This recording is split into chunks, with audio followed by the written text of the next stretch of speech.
Ang nagawa ni Duterte ay napataas niya ang presyo ng lahat ng bilihin. Siya po ang may kasalanan kung bakit tumaas ang lahat ng bilihin sa buong Pilipinas. Bakit?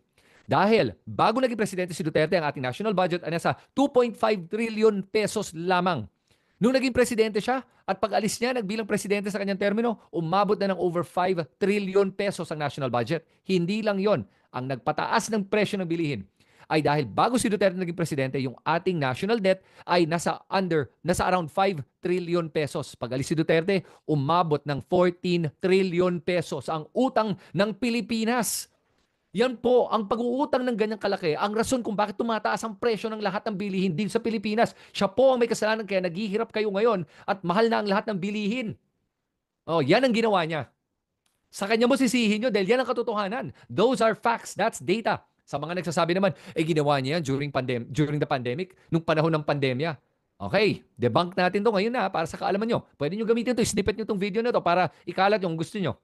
Nung panahon ng pandemya, umutang siya ng about 2 trillion pesos.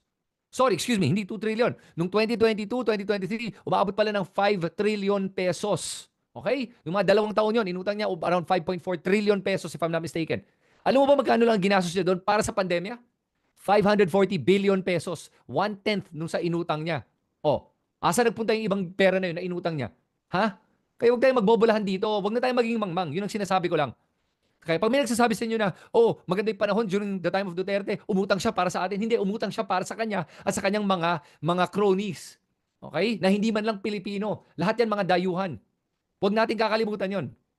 Okay? So, malinaw